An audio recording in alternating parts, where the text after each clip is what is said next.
I just got back from exploring Australia, a place full of natural wonders that I want to share with you. Today, I'm bringing you my top 10 places in Australia that you absolutely must visit, from the pristine beaches of Esperance to the tropical islands of Lord Howe. This country has something for everyone. Tasmania and Cradle Mountain ***. Let's kick off this tour in Tasmania, an island located off the southeast coast of Australia, home to some of the country's best nature and wildlife. I spent several days road tripping around Tasmania, and I was blown away by the beauty of this place. One of the main reasons I wanted to come here was to visit Cradle Mountain, located in the Central Highlands of Tasmania.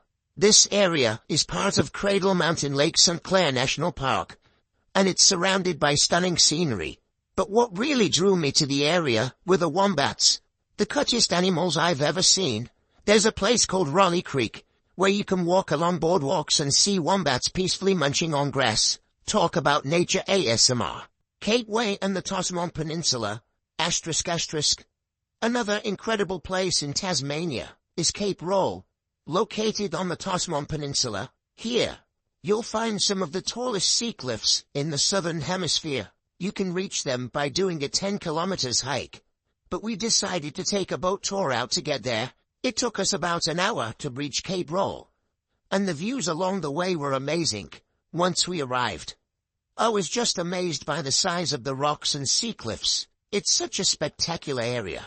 Esperance and the beaches of Western Australia ***. Now we're heading to Western Australia to visit Esperance, a place known for its white sand beaches and crystal clear waters. Before coming to Australia, I thought it would be feasible to road trip across the country in a day or two until I realized it's a 40-hour drive from Sydney. However, if you have the time, a road trip would be incredible. The capital of Western Australia is Perth, the fourth most populous city in the country. What I particularly liked about Western Australia was its coastline. The beaches are home to white sands, crystal clear waters, and kangaroos just chilling on the beach. The area around Esperance is especially beautiful, and it's home to some of the whitest sands in the world. The Outback and Uluru ***. Now we're heading into the center of Australia to visit the Outback. When you look at Australia from space, you'll notice that almost all the cities are on the coast, but the interior of the country is an orange, desolate landscape with hardly anyone living there.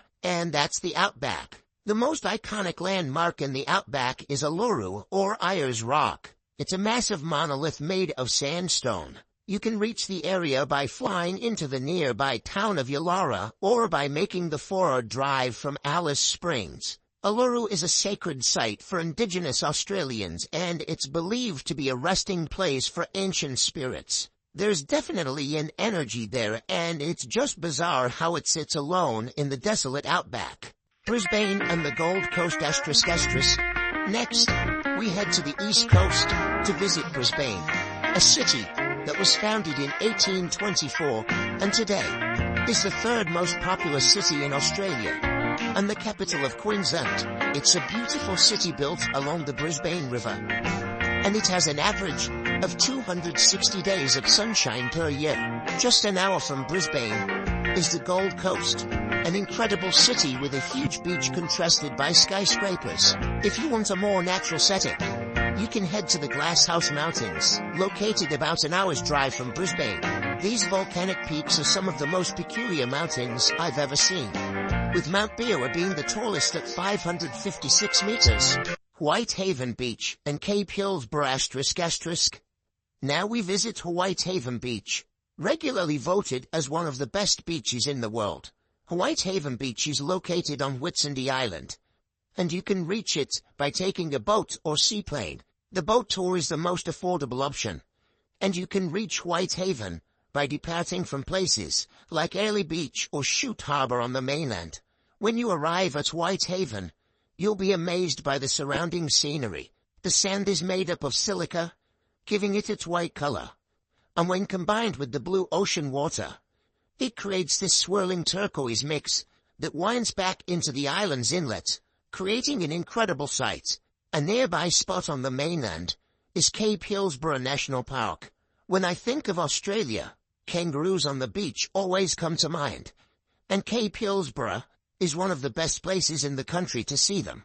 The Great Barrier Reef and Cairns ***. Now we head to one of the most famous places in Australia, the Great Barrier Reef, located off the northeastern coast of Australia. It's the largest reef system in the world. Stretching over 2,300 kilometers, it can be seen from space, and is the world's largest structure, made by living organisms. It's easy to see why it's one of the 7 natural wonders of the world. It's home to over 10% of all the ocean's fish species, and there are also plenty of whales and sharks. Cairns is a great city to access the Great Barrier Reef from, as it's close to some of the most prime coral reefs and islands in the system.